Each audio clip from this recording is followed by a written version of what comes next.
যারা জবাব দিতে চান না তারা কোনো না কোনোভাবে মাথা ঘুরিয়ে রাখতে পছন্দ করেন এবং আমরা দেখলাম যে আমরা আসলে ব্যস্ত, অনেক কিছু নিয়ে ব্যস্ত।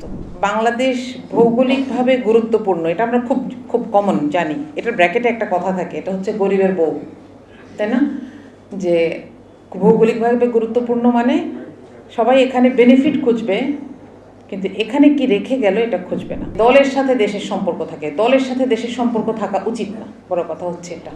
আমাদেরকে কষ্ট দেওয়ার জন্য, আমাদের জীবনযাপনকে বন্ধ করে দেওয়ার জন্য শুধু একটা রেগুলেটর দরকার, যে এখানে একটু কারেন্টটা বন্ধ করে দেওয়া হবে, একটু গ্যাসটা বন্ধ করে দেওয়া হবে, এবং এটার দায় দায়িত্ব নিতে পারছে না। আমি গতকাল বলছিলাম একটা জায়গায় যে আসলে দেখেন, এত বড় একটা ক্রাইসিস, গ্যাসের যে ক্রাইসিস, এটাতে সরকার একটিও দায়িত্বশীল কৈফিয়ত না দিয়ে ক্রাইসিসটাকে জাস্ট সময়টা পার করে দিল। কিন্তু এই সময়ের মধ্যে এই সরকারকে যারা ভোট দিয়েছেন এবং দেন নাই, এই সবাই কেমন ছিল, কেমন আছে, কেউ একটা কথাও বলেন নাই।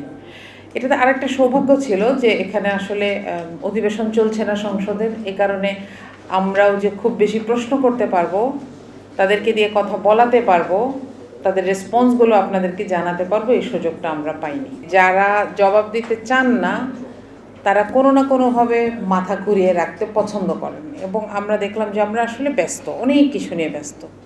আপনারা একটা জিনিস খেয়াল করেছেন কিনা, একটা লাশ পাওয়া গেছে, কোথায় বলেন? মানিকগঞ্জে, শহীদ মিনারের সাথে ঝুলানো। আমাদের বাংলাদেশটা আসলে এইটা। আমরা এটাকে রেখেও এখন অন্য কিছুতে ব্যস্ত।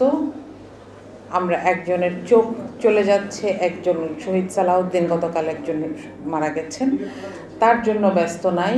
আমরা এমন কিছু নিয়ে ব্যস্ত যেটা হচ্ছে চানাচুরের মতন আমাদের খুব মুখরোচক কিছু খাদ্য দেয়, আমাদের কথা বলতে ভাল লাগে, মুখটা চালাতে ভাল লাগে, সেই জায়গায়। এখন এখানে সবাই যেটা বলেছেন, আমি একটু যেটুকু শিখেছি সেটুকু আপনাদের সামনে একটু বলি।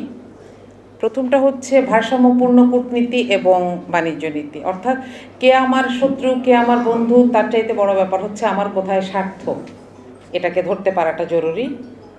দ্বিতীয়, আমাদের দেশের অর্থনৈতিক ভবিষ্যৎ হিসেবে বঙ্গোপসাগরকে দেখা দরকার। এটা শুধু একটা সাগর না, একটা একটা সমুদ্র না। আমাদের কাছে আমরা বাজেটে এটার অল্প একটু জায়গা দেখেছি, ব্লু ইকোনমি, কিন্তু এখানে এ পর্যন্ত কোনো কাজ শুরু হয়নি। ব্লু ইকোনমির জন্য কিছু প্রেফারেন্স রাখা হয়েছে।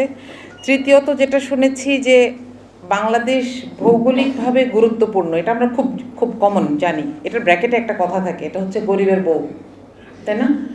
যে ভৌগোলিকভাবে গুরুত্বপূর্ণ মানে সবাই এখানে বেনিফিট খুঁজবে, কিন্তু এখানে কি রেখে গেল এটা খুঁজবে না। সুতরাং আমাদের একটা জিনিস বোঝা উচিত যে আমরা এখন থেকে নিজেদেরকে পরিচয় দেওয়া উচিত যে আমরা আঞ্চলিকভাবে অর্থনীতিতে গুরুত্বপূর্ণ ভূমিকা রাখবো। আমাদের পজিশনটা আমাদের বোঝা উচিত। আরেকটা জিনিস শিখেছি যে বিদেশ নীতি বা পররাষ্ট্রনীতির সাথে আমরা রাজনীতিকে, ইন্টারনাল রাজনীতিকে মিশাবো না। যদিও বারবার আমরা দেখেছি যে এই দেশের পররাষ্ট্রনীতি তখন মহিমান্বিত হয় যখন, বা তখন সফল হয়, তখন মর্যাদাপূর্ণ হয় যখন দেশের সাথে দেশের সম্পর্ক হয়। কিন্তু আমরা বারবার দেখেছি দেশের সাথে দলের সম্পর্ক হয়। আমি দীর্ঘদিন ধরে দেখছি, আমি এখন নিজেও রাজনীতিতে আসার কারণে আমাকেও প্রশ্ন করা হয়, আপনাদের দলের সাথে ভারতের সম্পর্ক কেমন? এটা একটা দেশের জন্য কতখানি অবমাননা করা। আপনারা যারা প্রশ্ন করেন আপনাদেরও এটা বোঝা দরকার। কখনোই এই জায়গাটাকে অ্যাকনলেজ করবেন না অথবা স্বীকৃতি দেবেন না যে দলের সাথে দেশের সম্পর্ক থাকে। দলের সাথে দেশের সম্পর্ক থাকা উচিত না, বড় কথা হচ্ছে এটা। সম্পর্ক থাকবে দেশের সাথে দেশের, এবং সব দল ওই জায়গায় একটা জায়গায় থাকা উচিত। এটার যখনই এটার ব্যত্যয় ঘটে তখন কি হয় এটা আমরা দেখেছি, খুব বেশি দিন হয় নাই।